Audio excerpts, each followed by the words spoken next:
2013 থেকে 2016 এই 3 বছরে দেশে লেখক, প্রকাশক, অনলাইন অ্যাক্টিভিস্টদের উপর ধারাবাহিকভাবে হামলা চালায় জঙ্গিরা। তাদের হাতে নির্মমভাবে খুন হন 8 জন। লেখক ও ব্লগার অভিজিৎ রায়ের বই প্রকাশ করায় উগ্রবাদীদের টার্গেটে পরিণত হন প্রকাশক ফয়সাল আরেফিন দীপন। 2015-র 31 অক্টোবর আজিজ সুপারমার্কেটে নিজের প্রকাশনা প্রতিষ্ঠান জাগৃতির কার্যালয় তাকে কুপিয়ে হত্যা করা হয়। 5 বছর 4 মাসের মাথায় এই নির্মম হত্যাকাণ্ডের রায় হলো এবং সেই রায়ে জঙ্গি সংগঠন আনসারুল্লাহ বাংলা টিমের 8 সদস্যের সবাই ফাঁসি দিলেন মহামান্য আদালত। দর্শক, সংবাদ আর সংবাদের বিশ্লেষণ এই নিয়ে আমাদের প্রতিদিনকার আয়োজন নিউজ গ্যালারিতে আমি স্বাগত জানাচ্ছি সাদাত হাবিবি সেতু। আজকে এই ইস্যুতে আমাদের সাথে কথা বলবেন অনলাইন অ্যাক্টিভিস্ট লেখক আরিফ জেপ্তিক। আরিফ ভাই, আপনাকে স্বাগত জানাচ্ছি আমাদের অনুষ্ঠানে। আমি প্রাথমিকভাবে আপনার এই রায়ের মূল্যায়ন, একটা প্রাথমিক মূল্যায়ন আগে আমি আপনার কাছে শুনে নিই, তারপরে আমার কাছে কিছু প্রশ্ন আছে। এই রায় আসলে বিচারহীনতার সংস্কৃতির মধ্যে এক পশলা বৃষ্টির মতো। যদিও অনেক দেরিতে এই রায়টা হলো, 2015 সালের অক্টোবরে মারা গেছেন দীপন এবং আজকে 2021 সালে এসে সেই রায় হয়েছে। তারপরেও রায় ঘোষণার পরে এটি বাস্তবায়নে আরো কত সময় যাবে, কত দীর্ঘমেয়াদী প্রক্রিয়ার মধ্য দিয়ে যেতে হয় সেটাই দেখার বিষয়। সেই আশঙ্কাটা রয়ে গেল। আমাদের আহ্বান থাকবে যাতে খুব দ্রুত এই রায়টা বাস্তবায়ন করা হয়। জি, বলছিলেন যে মামলার একটা দীর্ঘসূত্রিতার কথা বলছিলেন। আমরা দেখেছি তদন্ত রিপোর্টের মানে ঘটনার পর থেকে, মামলার পর থেকে একবারে বিচার কার্য শুরু হওয়ার যে সময়, প্রায় 3.5 বছরের মতো সময় এই তদন্তেই গিয়েছে। বিচারহীনতা সংস্কৃতিতে এক পশলা বৃষ্টি বললেন, কিন্তু লেটটাও বললেন। মানে এই যে দেরি হওয়াটা কি আসলে উগ্রবাদীদেরকে আরো বেশি উস্কানি দেবে কিনা? তা তো অবশ্যই। একটা কথাই আছে যে মানে বিচার যখন মানে সময় মতো না হয়, বিচার দেরি হলে সেক্ষেত্রে বিচার দুর্বল হয়ে পড়ে। আর বিচার যখন দুর্বল হয় তখন অপরাধীরা মাথা চাড়া দিয়ে ওঠে। যদি দৃষ্টান্তমূলক শাস্তি খুব দ্রুত প্রয়োগ করা যায় যে কোনো অপরাধের বেলায়, তাহলে সেই অপরাধের হার কমে আসতে বাধ্য। কিন্তু আমরা যেটা দেখলাম, বিশেষ করে 2014, 15, 16 সালে অসংখ্য ব্লগার, অনলাইন অ্যাক্টিভিস্টের জীবনের উপর ঝুঁকি আসলো এবং ফয়সাল আরেফিন দীপন বলেন বা অভিজিৎ রায় বলেন এবং আরো অনেক অনলাইনে যারা লেখালেখি করতেন তাদেরকে হত্যা করা হলো এই সময় এবং অনেককে আহত করা হলো। আমাদের আরেক প্রকাশক টুটুল এখন খুব গুরুতর আহত হয়েছিলেন, এখন দেশের বাইরে আছেন। তো সবকিছু মিলিয়ে এই সময়টাতে যদি খুব সাহসের সাথে সরকার পদক্ষেপ নিতে পারতেন এবং খুব দ্রুত কিছু বিচার করে ফেলতেন, আমার ধারণা আরো কিছু প্রাণহানি হয়তো এড়ানো যেত, আরো কিছু হামলা এড়ানো যেত, আরো কিছু দেশান্তরী মানুষকে দেশে রাখা যেত। দুর্ভাগ্য হচ্ছে এটা আসলে আমাদের সিস্টেমেরই একটা সমস্যা। এটা যে শুধুমাত্র এই জায়গায় ঘটেছে তা কিন্তু নয়। উল্টো হয়েছে যেটা, যে বিভিন্ন সময় হেফাজতকে এবং এই জঙ্গি গোষ্ঠীকে আশকারা দেওয়ার যে রাজনৈতিক অভিপ্রায় সরকারের চাল চলন আচার ব্যবহারের মাধ্যমে ফুটে উঠেছিল, সেটাও আসলে এই জঙ্গিবাদীদেরকে উৎসাহিত করেছে বলে আমার মনে হয়। যাই হোক, শেষ পর্যন্ত যে তদন্ত হয়েছে এবং বিচার হয়েছে সেটা সন্তোষজনক এবং এর বাইরে অন্যান্য যে বিচার কার্যগুলো এখনো আছে সেগুলো আমাদেরকে আসলে দ্রুত করতে হবে। আপনি অভিজিৎ রায়ের ঘটনাটা দেখেন, প্রায় দেখবেন যে অভিজিৎ রায়ের বিচারের কি হচ্ছে না হচ্ছে, সরকার নিয়োজিত আইনজীবী বলছেন যে উনি অভিজিৎ রায়ের স্ত্রীর সাথে যোগাযোগ করতে পারছেন না। 10 মিনিটের মধ্যে অভিজিৎ রায়ের স্ত্রীকে আমরা অনলাইনে পাচ্ছি, উনি কোনোদিন পান না। মানে এই যে ইচ্ছা করে বিচারকে দেরি করিয়ে দেওয়া, এইটা আসলে এক ধরনের কাজ চলছে, একটা ষড়যন্ত্র চলছে। আমাদেরকে সেই ষড়যন্ত্রের বিরুদ্ধে লড়তে হচ্ছে এবং লড়তে হবে। যে ষড়যন্ত্র থেকে লড়াই করার কথা বলছেন, আজকে যে 8 জন আসামির ফাঁসি হলো, সেই 8 জন আসামির মধ্যে মূল যে মাস্টার মাইন্ড হিসেবে যাকে বলা হচ্ছিল সৈয়দ জিয়াউল হক জিয়া, সেনাবাহিনী থেকে বহিষ্কৃত সেনা কর্মকর্তা, এবং তিনি সহ আরো একজন আকরাম হোসেন হাসিব, এই দুজন কিন্তু এখনো পলাতক রয়েছেন। তারা তো নিশ্চয়ই আছেন কোথাও থেকে এবং তাদের অ্যাক্টিভিটির তো নজির আমরা বছরে 2-1 বার দেখতে পারি। তাদেরকে কেন ধরা যাচ্ছে না বলে আপনি মনে করেন? কারণ এরা তো আসলে এই পুরো ষড়যন্ত্রের সাথেই জড়িত। বিশেষ করে জিয়ার কথা যদি আমি বলি, জিয়াকে কিন্তু কেন যে ট্রেস করা যাচ্ছে না, এটা খুবই রহস্যজনক ব্যাপার। জিয়া সেনাবাহিনীতে চাকরি করতেন, সুতরাং তিনি একেবারেই যে ভুই পড়ে একটা লোক, কোথাও তাকে ট্রেস করা যাবে না এটা মনে করার কোনো কারণ নাই। কিন্তু আপনি দেখবেন সবগুলো মামলাতেই শেষ পর্যন্ত জিয়ার উপরে দোষ চাপিয়ে দেওয়া হচ্ছে বা জিয়াকে চিহ্নিত করা যাচ্ছে, জিয়ার যোগসূত্রতে খুঁজে পাওয়া যাচ্ছে। আমাদের আইন শৃঙ্খলা বাহিনী এখন পর্যন্ত তাকে কেন যে গ্রেফতার করতে পারলেন না, সেই জিনিসটা আমাদের নিজেদেরও একটা মনের মধ্যে প্রশ্ন আছে। তবে আমার কাছে মনে হয় অন্যান্য ক্ষেত্রে আইন শৃঙ্খলা বাহিনী যেভাবে আন্তরিকতা দেখিয়েছেন সেটাকেও আমাদের স্বীকার করতে হবে এবং সেই আগ্রহ উদ্দীপনা যদি থাকে, আজকের যুগে বিশেষ করে যেখানে টেকনোলজি অত্যন্ত উন্নত এবং প্রযুক্তির মাধ্যমেও আসলে আসামি শনাক্তকরণ, আসামিকে অবস্থান চিহ্নিতকরণ অনেক সহজ হয়ে উঠেছে। আপনি দেখবেন যে বঙ্গবন্ধু হত্যার অনেক পলাতক আসামির খোঁজ খবর এখন পাওয়া যাচ্ছে, ওনারা কোথায় আছে, ওদেরকে কিভাবে আনা যায়, এগুলা নিয়ে কাজকর্ম চলছে। এই ক্ষেত্রেও যদি সরকার আরেকটু আন্তরিক হন, আরো বেশি রিসোর্স মোবিলাইজ করেন, আমার বিশ্বাস যে জিয়াকে গ্রেফতার করা কঠিন হবে না।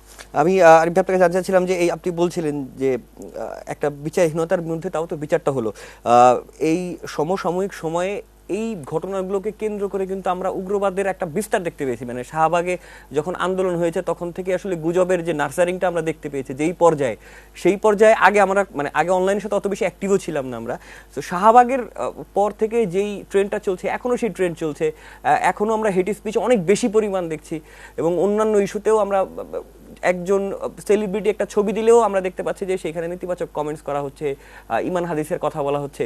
আলটিমেটলি তো পুরো কালচারটায় কি মানে একটা শুদ্ধানোর কি কোনো বিষয় তৈরি করা যায় কিনা?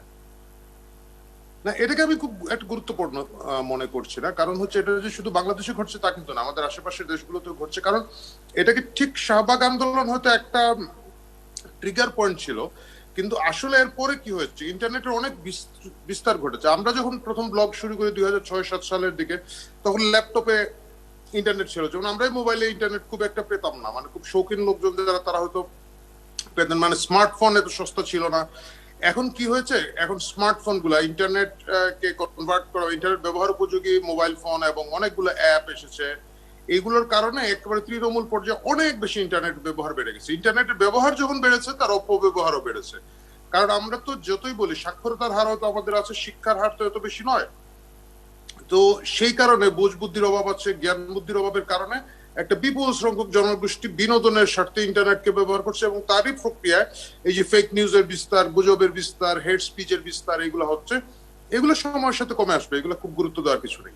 ভাইয়া, যেই সময়টার কথা আপনি বলছিলেন যখন ব্লগে লেখা শুরু হলো, আমরা তখন ব্লগ খুব পড়তাম এবং শুরুর দিকে ব্লগ পড়াটাও একটা এক ধরনের মানে স্মার্টনেসের অংশ ছিল এবং দিনকে দিন কিন্তু সেই ব্লগ পড়ার যেই জ্ঞান পাওয়া যেত, যেই রিসার্চ পাওয়া যেত, ক্ষুদ্র ক্ষুদ্রভাবে যে সবাই সবার চেষ্টা করতেন।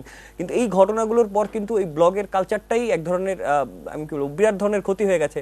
আমি আসলে আগের মতো খুব একটা বেশি ব্লগেও নজর দিতে মানে ব্যক্তিগতভাবেও আসলে সেভাবে আর নজর দেওয়ার মতো অত কন্টেন্ট কিন্তু আগের মতো উন্মুক্ত নাই। সুতরাং এই সার্বিক ঘটনায় ব্লগারদের যে লেখার যে একটা ভীতি চলে আসছে, পরিবারের পক্ষ থেকে হোক, সমাজের পক্ষ থেকে হোক, স্বাভাবিকভাবে এরকম হামলা কাণ্ড দেখলে যে কারোরই একটা স্বাভাবিকভাবে ভয় লাগবে। সেইটি আসলে এই বিচারের পরে কিছুটা রিকভার হবে কিনা আপনি মনে করেন? না, সেটা আর হবে না। সেই জায়গাটা আমরা আসলে মিস করে এসেছি।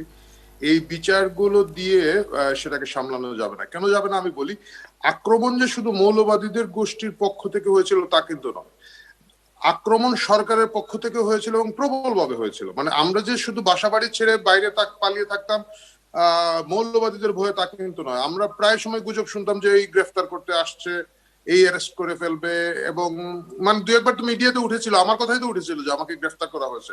ভাগ্যক্রমে ওই দিন আমি বাসায় ছিলাম না। তো যাই হোক, এইসব কারণে একটা ভীতির সংস্কৃতি তৈরি হয়েছে। আমরা যারা ফার্স্ট জেনারেশন বাংলা ব্লগার, আমরা ধরেন সেটা উত্তরণ করে চলে এসেছি, কিন্তু 2013 সালের শাহবাগের কারণে রাজনৈতিক শক্তি ইন্টারনেটের এবং ব্লগের একটা যে শক্তি আছে সেটা বুঝতে পেরেছে বাংলাদেশে।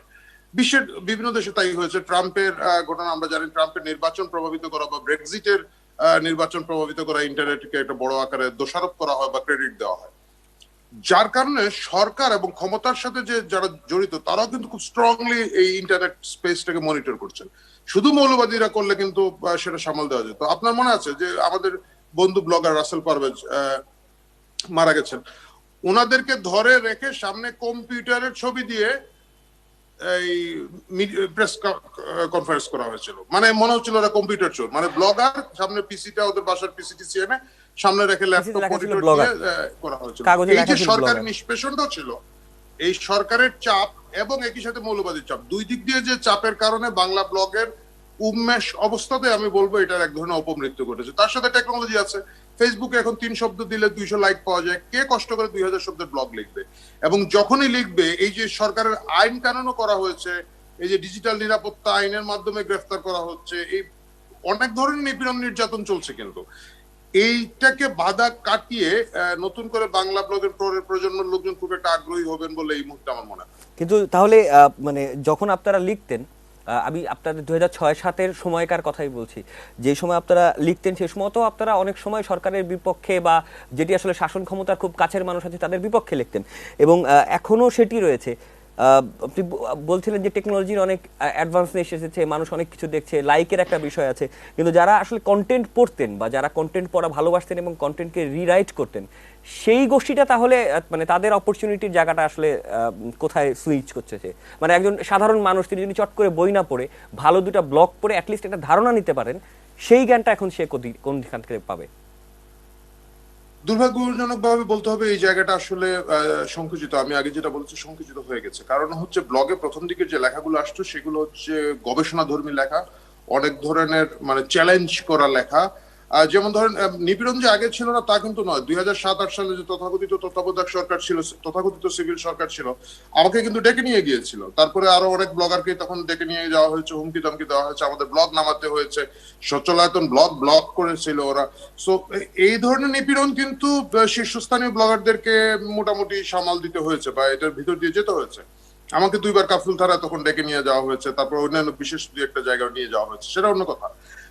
এখন যে সমস্যা হচ্ছে মাস ব্লগারদের মধ্যে ভীতিটা ছড়িয়ে দেওয়া হয়েছে। মানে এখন আগে যে আমি ব্লগ করতাম আমার পরিবারে কেউ জানতো না, কিন্তু এর পরবর্তীতে কি হচ্ছে, এখন ইন্টারনেটের অ্যাক্সেসের কারণে সকল একটা তরুণ ছেলে ব্লগ লেখা শুরু করলে তার আত্মীয় স্বজন বন্ধু বান্ধব সবাই জানে, এবং অজানা আশঙ্কায় কিন্তু বন্ধ করে দেওয়া যায়। আমি গতকালকেও ফেসবুকে একজন আমাকে লিখেছেন, একটা সরকারি তুচ্ছ প্রতিষ্ঠানের নামে উনি কি একটা ফেসবুকে দিয়েছেন, তাকে অনেকে ভয় দেখিয়েছে, উনি আমার কাছে যোগাযোগ করেছেন যে আসলে এই লেখাটায় ওনার কোনো ক্ষতি হবে কিনা। তো আমি দেখে বললাম যে এটা কিছুই না, মানে এটাকে কেউ পড়ার মানে পড়ে যে কিছু করবে তা কিন্তু না। কিন্তু এই যে একটা ভীতি, এই যে সেলফ সেন্সরশিপ, এটা কিন্তু জিনিসটাকে অনুৎসাহিত করছে। এক, দ্বিতীয় হচ্ছে যে গবেষণাধর্মী লেখাগুলোর পিছনে যে মেধা খরচ করতে হয়, যে ধরনের পড়াশোনা করার পরে সবকিছু করার পরে একটা লেখা লিখে এই ভোগান্তিটা নিবে, আমার কাছে মনে হয় তরুণ প্রজন্মের জায়গাটা এত কিছু না।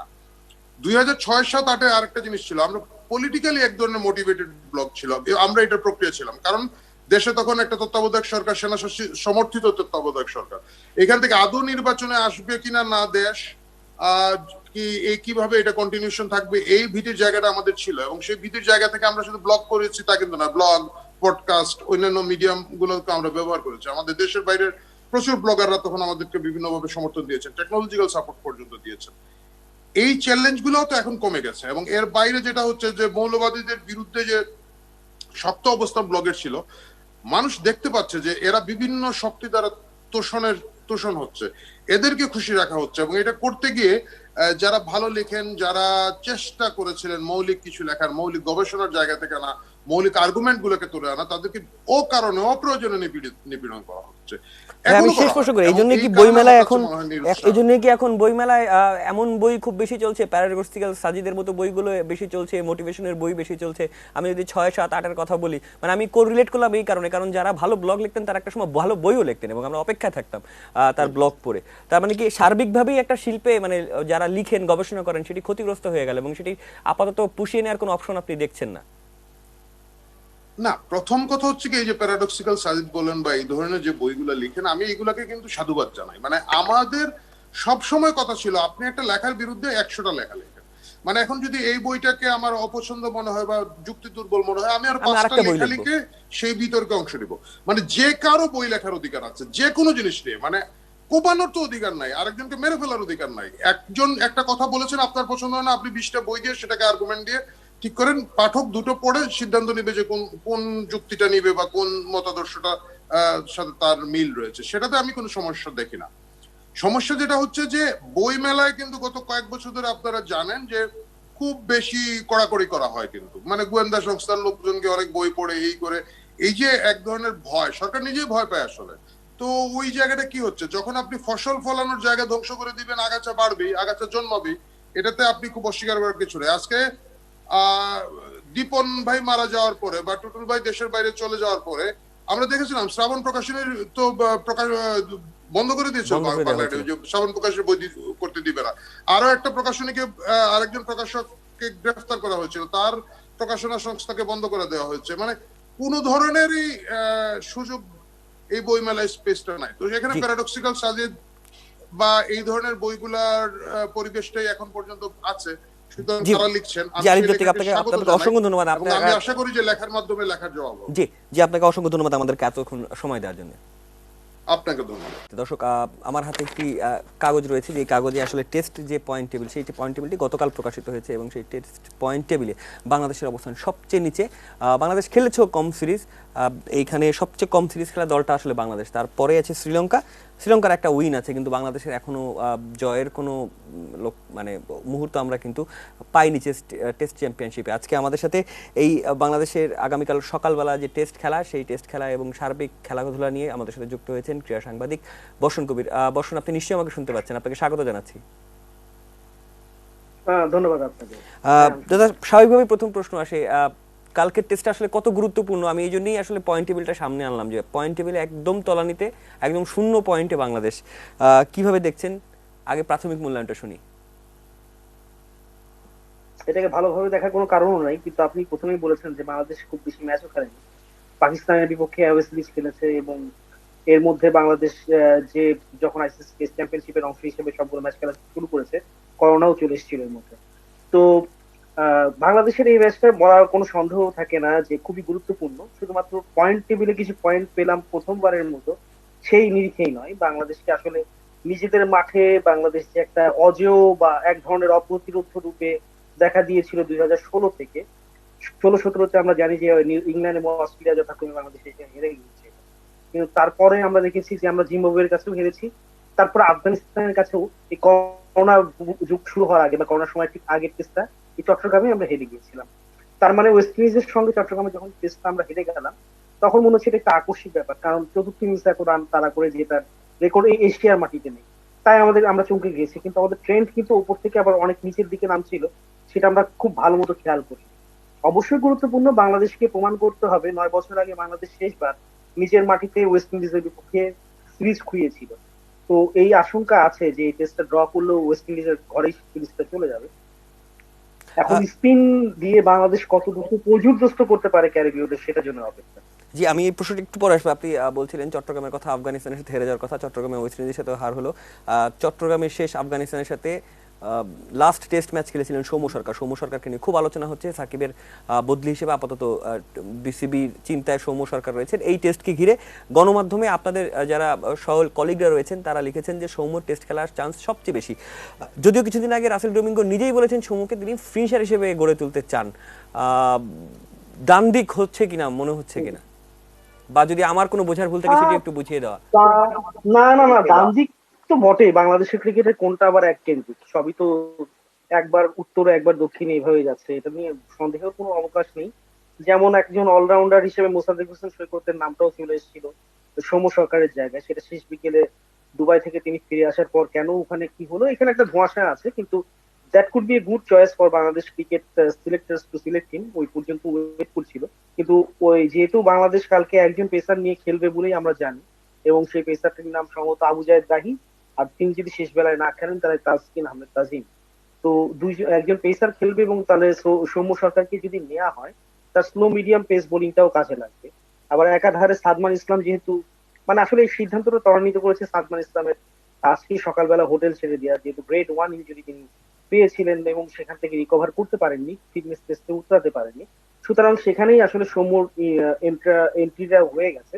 এখন ওপেনিং এ সৌম্য কতটুকু টেস্টে ভালো করবেন সেটা আসলে একটা বড় কোশ্চেন, কারণ আমাদের আসলে স্পেশালাইজড যে ওপেনার তিনি কিন্তু এই 18 সদস্যের স্কোয়াডে ছিলেন। তামিম ইকবাল ছাড়াও এখানে সাদমান ইসলাম ছাড়াও ছিলেন হচ্ছিল সাইফ। সাইফ কিন্তু আবারও সেই বল বয়, ইনফ্যাক্ট 12 ম্যান 13 ম্যান হিসেবে খেলতে। তো বাংলাদেশ ক্রিকেট বোর্ডের যারা টিম ম্যানেজমেন্টের অংশে আছেন, তারা কেন 18 জনের এই যে ব্যাকআপ ওপেনারটাকে বয়ে বেড়ালেন এবং বাইরে থেকে আরেকজনকে ইনক্লুড করলেন, এটা তারাই ভালো বলতে পারবেন। তবে আমার কাছে এখনো পর্যন্ত সাদা মাটা চোখে যেটা বুঝি আর কি, অত নিরেট ভাবে না বুঝলেও, যে সৌম্যর মিডিয়াম পেসটাকে তারা কাজে লাগাতে চান। তাহলে এক অর্থে আপনি দুই পেসার খেলাচ্ছেন এটাও বলতে পারেন, rather than playing only one pacer, মানে সেটা তাসকিনই হোক বা আবু জায়েদ রাহি হোক। হয়তো এই ইকুয়েশনে সৌম্য ঢুকেছেন, এবং ডমিঙ্গো বাংলাদেশের ক্রিকেটের বিরুদ্ধ স্রোতে দাঁড়িয়ে তো খুব বেশি কিছু করতে পারবেন না। ইভেন তার কোচিং রেসিপি বা তার যে ফর্মুলা, এটা নিয়েও বেশ কিছু কোশ্চেন উঠে গেছে।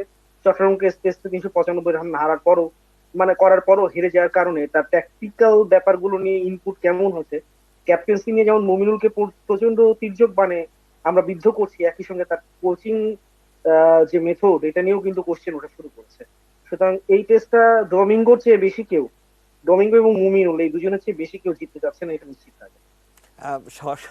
আপনি যেভাবে বললেন নিশ্চয়ই তাদের প্লেসের অবস্থানের কারণে এরকম, স্বাভাবিকভাবে তো সবাই আসলে এই ম্যাচটি জিততে যাবেন, কিন্তু এরকম একটা নেতিবাচক মানসিকতা নিয়ে এক পেসার দিয়ে 4 স্পিনার এই যে ছক, এই ছক পাকিস্তানও ট্রাই করছে না এখন, বা আফগানিস্তানেও কিন্তু আমরা দেখছি না যে এক পেসার দিয়ে তারা টেস্ট খেলানোর চিন্তা ভাবনা করছে, কিন্তু আমরা কেন এখনো আসলে ওইভাবেই চিন্তা করছি?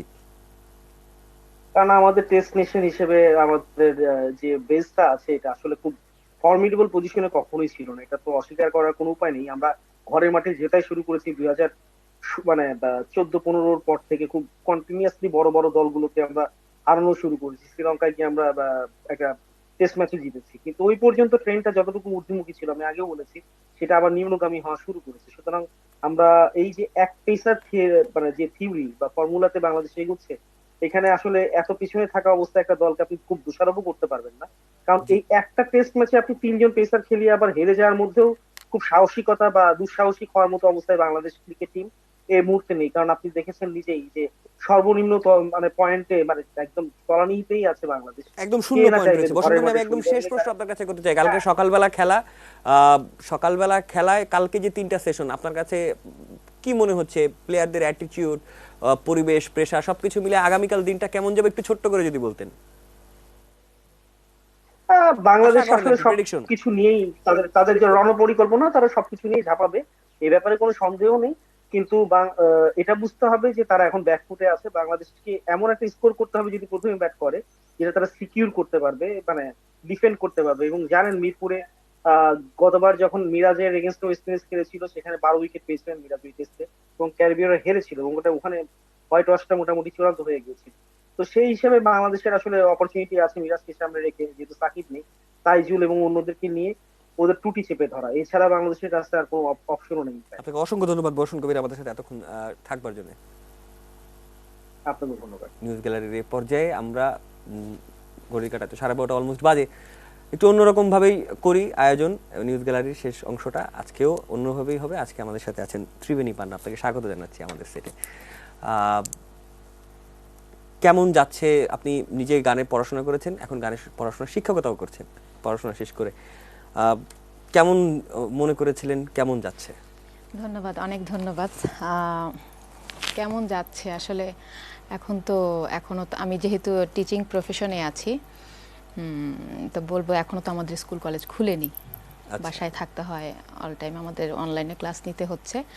তো সেই জায়গা থেকে আসলে আমাদের ক্লাসগুলো অনলাইনে বেশি যেহেতু হচ্ছে, ব্যস্ততাটা এখানেই বেশি।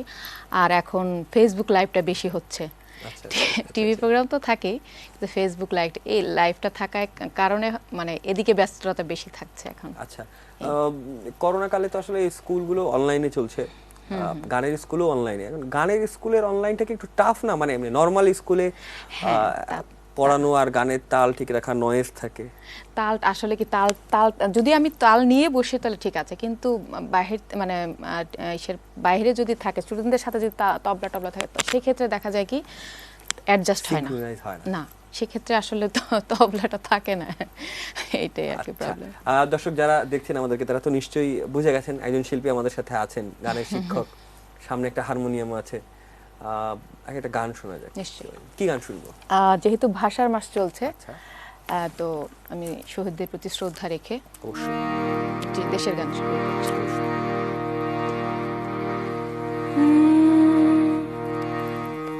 মাগো ধন্য হলো জীবন আমার, তোমায় ভালোবেসে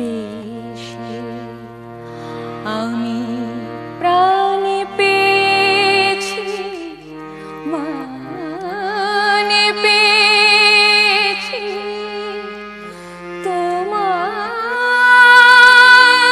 কোলে এসে, তোমায় ভালোবেসে।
ভালোবেসে মাগো ধন্য হলো জীবন আমার তোমায় ভালোবেসে।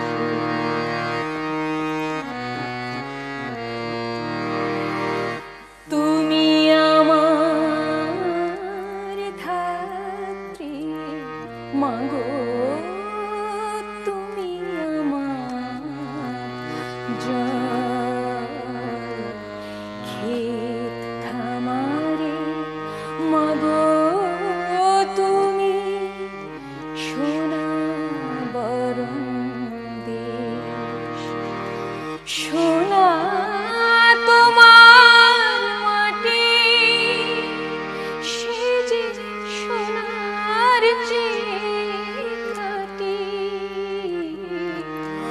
সোনা তোমার মাটি, সে যে সোনার চেয়ে খাঁটি, সকল আধার যাই গো দূরে, কালো রাতের শেষে তোমায় ভালোবেসে মাগো ধন্য হলো জীবন আমার তোমায় ভালোবেসে।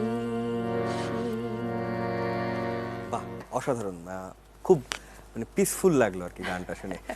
ক্লাসিক আপনার জনরা, আপনার পছন্দের জায়গা, ক্লাসিকে কেন, গানের তো অনেকগুলো ধারা, আপনার ক্লাসিক কেন ভালো লাগে? আচ্ছা আচ্ছা, আমরা সবাই জানি যে সঙ্গীতটা যদি আসলে শিখতে হয় আমাদের তো একটু শাস্ত্রীয় সঙ্গীতটা শেখাটা খুবই প্রয়োজন। তো এই প্রয়োজনতা থেকেই আসলে আমার এটার প্রতি একটু পড়াশোনা করা, এই মানে কলকাতায় যাওয়া আর কি, স্কলারশিপ নিয়ে আমি ওখানেই পড়াশোনা করেছি, রবীন্দ্র ভারতীতে অনার্স মাস্টার্স করেছি ওখান থেকে, মানে ভালো লাগাটা এখান থেকেই। ওদের ওইখানে ক্লাসিকের যে চর্চা এবং আমাদের এখানে যে ক্লাসিকের চর্চা অনেক তফাৎ নিশ্চয়ই আছে। নিশ্চয়ই, তা তো অবশ্যই। কিভাবে দেখেন যদি বিশ্লেষণ করেন? এখন অবশ্য আমি বলবো আমাদের বাংলাদেশেও হচ্ছে, ভালো হচ্ছে। বেঙ্গল ফাউন্ডেশন, তারপরে ছায়ানট অনেক ভালো ভালো প্রোগ্রাম করছে ক্লাসিক্যালের উপর, বা এখন আমাদের অনেক শিক্ষার্থীরা বা অনেক শিল্পীরাও মানে খুব ভালো ভালো। শ্রোতাও কি একটা ফ্যাক্ট? শ্রোতাও অনেক ভালো শ্রোতা হচ্ছে এখন, আগের চেয়ে অনেক বেটার। বিশেষ করে কলকাতায় এই শ্রোতাটা আছে, এই ফ্যান বেসটা মানে ক্লাসিকের একটা ভালো। কলকাতা তো আছেই, বরাবরই তো আছেই, কিন্তু আমাদের দেশের কথা বলছি আমি, যে আগের চেয়ে অনেক বেটার ক্লাসিক্যালের এটা মাত্রাটা অনেক বেড়েছে আর কি। এটা কি কারণ মনে করছেন মানে মানুষ ক্লাসিক? এই যে জানার আগ্রহটা, কারণ আমরা তো মূলত এই জায়গাগুলো না জানলে তো আমরা তো গানের জগতের মানে কি বলবো মূল ধারায় তো যেতে পারবো না, বিশেষ করে শাস্ত্রীয় সঙ্গীতটা যদি না জানি আর কি। আরেকটা গান শোনা যাক, ওকে, আপনার ধাঁচের বা আপনার পছন্দের। ঠিক আছে, এবার যেটি করছি, আসলে রাতের প্রোগ্রাম যেহেতু সব গান এখন রাতে মাথায় রাতের গানগুলি ঢুকছে, যারা দেখতে বসছেন তারা তো রাতের গানই শুনতে পাবেন, এখন তো পরিবেশটাই এরকম। ঠিক আছে।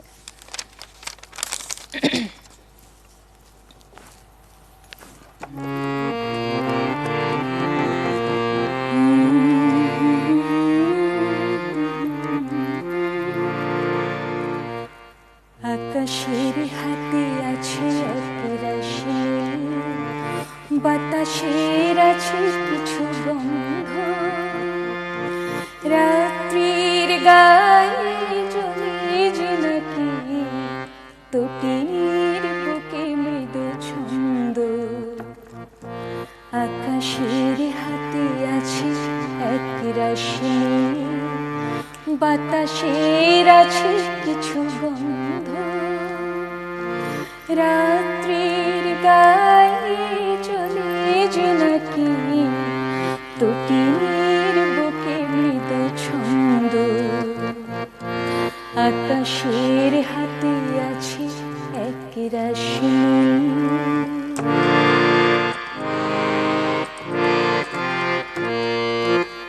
আমারে দুহাত শুধু রে তো, আমার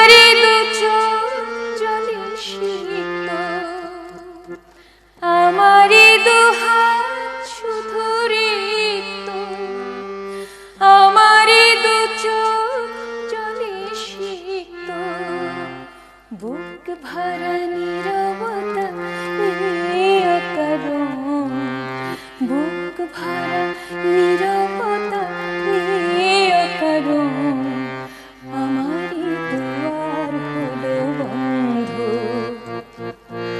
আকাশের হাতে আছে এক রাশি নীল, বাতাসের আছে কিছু গন্ধ, রাত্রির গায়ে চলে জোনাকি, তটিনীর বুকে মৃদু ছন্দ। আকাশের হাতে আছে এক রাশি নীল।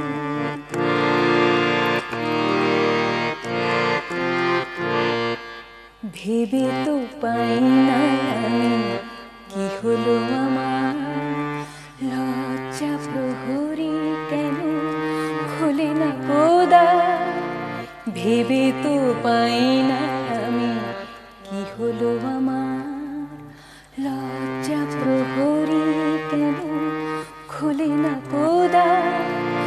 বুঝি না কেমন করে বলবো, খেয়ালে যতই ভেসে চলবো।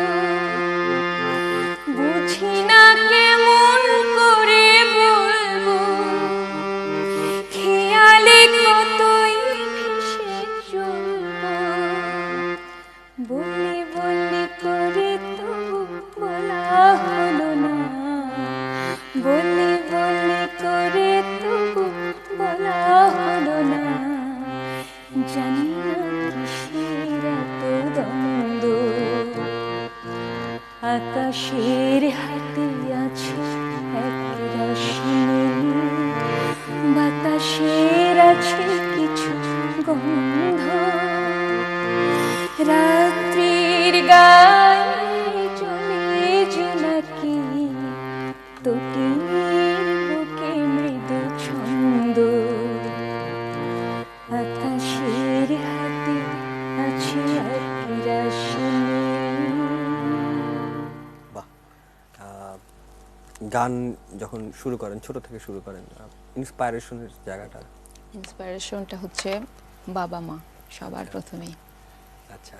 আর চলতে চলতে নিশ্চয়ই রবীন্দ্রভারতীতে পড়াশোনা করার মধ্যে অনেক সময় মনে হয়েছে যে যার সাথে হয়তো বা শিখতে চাইতেন তাই খুব কাছ থেকে দেখেছেন, কাছ থেকে শিখতে পেরেছেন, সেইটা কিভাবে উপভোগ পেয়েছি। করেছেন? অনেক আসলে গুণী মানুষের আমি সান্নিধ্য পেয়েছি, যেমন আমার খুবই প্রিয় শিল্পী হৈমন্তী শুক্লাজি, ওনার কাছে যাওয়ার সান্নিধ্য পেয়েছি, ওনাকে গান শোনানোর সান্নিধ্য পেয়েছি, বাসায় গিয়েছিলাম। মানে কি বলবো, এই স্মৃতিগুলো আসলে খুব আমাকে এখনো খুব নাড়া দেয়। মানে নিজে ভাত বেড়ে খাওয়ানো, মানে এটা আমার কাছে বিশাল একটা প্রাপ্তি বলবো, পাওয়া। তারপরে নির্মলা মিশ্র, জটিলেশ্বর মুখোপাধ্যায়, তাহলে তো ওনাদের একটা প্রেশার কি ফিল করেন যে এত সুন্দর সুন্দর মানুষের সাথে থাকার কারণে আপনার কাছে এক্সপেকটেশনটা আসলে একটা বাড়তি? না, ওটা তো আমার একটা আসলে একটা স্বপ্নের মতো ছিল। আর এখন আমি কি করব, কতটুকু করতে পারছি, আমি চেষ্টা করছি। আর কতটুকু পারছি আসলে এটা বলতে পারবে আমার দর্শক শ্রোতা যারা। যারা শুনছে তারা তাহলে আরেকটা গান শুনুক, এছাড়া আর কি করতে পারি? ঠিক আছে। আচ্ছা, আমার যেহেতু জটিলেশ্বর মুখোপাধ্যায়ের কথা উঠেই গেছে, আমার ভীষণ একটি প্রিয় গান। এটাও পরম সৌভাগ্য যে আমি মানে ওনার কাছ থেকেই গানগুলো আমার সরাসরি শিখা।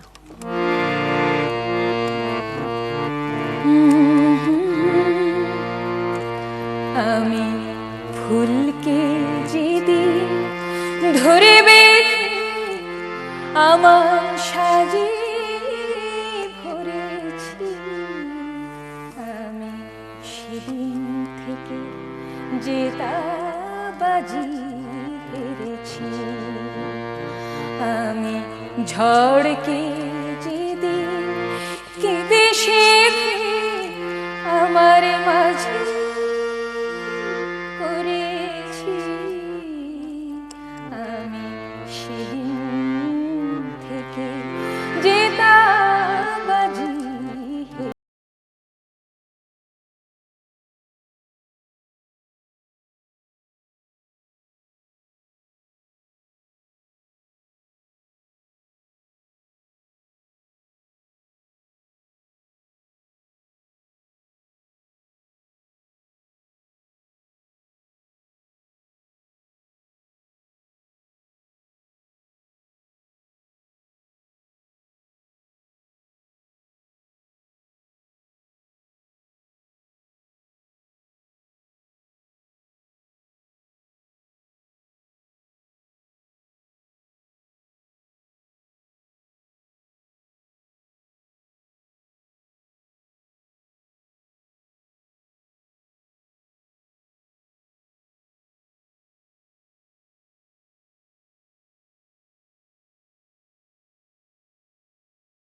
বাজি হেরেছি।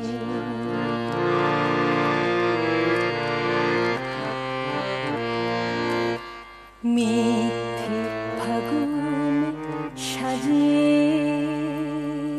আমি কোকিল বধূকে কাছে ডাকি, তার নিজের চোখে জলে নেশে আমায় দিয়েছে ফাঁকি। মিথ্যে ফাগুন সাজিয়ে কোকিল বধূকে কাছে ডাকি, তার নিজের চোখে জলে নেশে আমায় দিয়েছে ফাঁকি। নাগেরে মাথা যেমনি বানায় তাকে ছেড়ে এনেছি। নাগেরে মাথায় যেমনি বানায় তাকে ছেড়ে এনেছি। মনি যে সবার সাজে না মনিকে, মনি যে সবার সাজে না মনিকে, ম্লান দেখে জেনেছি এখন অন্ধ নাগের বিষে বিষে, অন্ধ নাগের বিষে বিষে দেহ প্রাণ ভরেছি। আমি সেদিন থেকে যে বাজি হেরেছি। আমি ফুলকে যেদিন ধরে বেঁধে আমার সাজে ভরেছি। আমি সেদিন থেকে যে বাজি হেরেছি। বাহ, অসাধারণ। সবাই তো বলে যে যখন পারফর্ম করেন অডিয়েন্সের সামনে, তখন অডিয়েন্স যদি প্রশংসা করে তাহলে সব শিল্পীরই ভালো লাগবে, এবং সেই ভালো লাগাটা আসলে ব্যাখ্যা করার মতো কিছু না। ধরেন অডিয়েন্স কেউ একজন আপনার গান অপছন্দ করলেন, হয় না? আমরা অনেক ধরনের না, অবশ্যই থাকতেই পারে। তো হ্যাঁ, সবার অপছন্দ যে ভালো করেন। লাগবে সবার ভালো লাগা তো হ্যাঁ, এক ভালো না, লাগলো না, বা তিনি এসে বললেন যে না ভালো আজকে লাগছে। পান্নার গান ভালো লাগলো না, তখন কি খারাপ না, লাগে? আমি এখনো এটা আমি ফেস যদিও করিনি, কিন্তু যদিও করি কখনো কখনো, আমি কখনোই এটা আমি কখনো খারাপ ভাবে নিব না। আমি সবসময় লাইভে খারাপ না, বলি মানে কষ্ট লাগা, কষ্টটা না ওভাবে নিব না। আমি সবসময় আমি একটা জিনিস করি কি, যেমন ইদানিং যে ফেসবুক লাইভ বেশি যেহেতু হচ্ছে, যখন কেউ প্রশংসা করে আমি মানে এটা বলতে চেষ্টা করি যে দর্শক আমার অ্যাটলিস্ট কোনো ভুলও যদি হয়ে থাকে কমেন্টস লিখে জানিয়ে দিন, এই ভুলটা যেন শুধরে নিতে পারি, নেক্সট টাইম যেন না হয়। আচ্ছা, মানে আপনি পুরোটাকেই লার্নিং প্রসেসে রাখতে চান। একদম। আরেকটা গান শুনি, তারপর দর্শকদের কাছে বিদায় নাকি এখনই? আসলে আমরা যেটা করি প্রতিদিন অনুষ্ঠানে, সেটা হচ্ছে যে সব অনুষ্ঠানগুলো হয় যে গান গাইতে গাইতে চলে দুঃখিত, লাস্টে আমি এসে বলে দিব, উপস্থাপক বলে দিবেন আজকের আয়োজন এই ছিল, কালকে আবারও দেখা হবে নিশ্চয়ই কোনো শিল্পীর সাথে। আমরা একটু উল্টোটা করি, আমরা করি আমি আগেই বিদায় নিয়ে নিই, কারণ আমি যেহেতু এখানে গান গাইতে পারছি না বা বাজাতে পারছি না, আমার খুব একটা একটু দুর্বল অবস্থা দর্শকদের সামনে, তাই আমি দর্শকদের কাছ থেকে আগেই বিদায় নিয়ে নিচ্ছি। দর্শক কাল নিশ্চয়ই অন্য ইস্যুতে হাজির হবে, সেই সাথে এমন আয়োজনও নিশ্চয়ই আপনাদের সাথে থাকবে। আমাদের সাথে আজকে পুরোটা সময় ছিলেন ত্রিবেণী পান্না।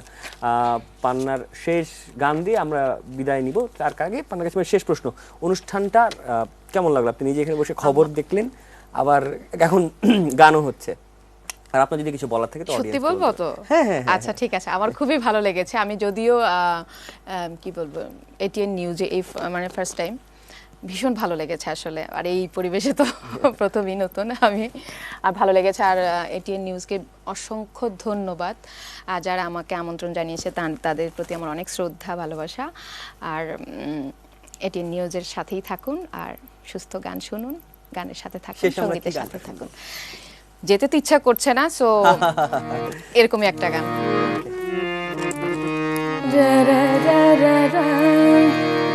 প্রিয় যাই যাই বলো না, প্রিয় যাই যাই বলো না, আর করো না চলো না, না না না, প্রিয় যাই যাই বলো না, প্রিয় যাই যাই বলো না।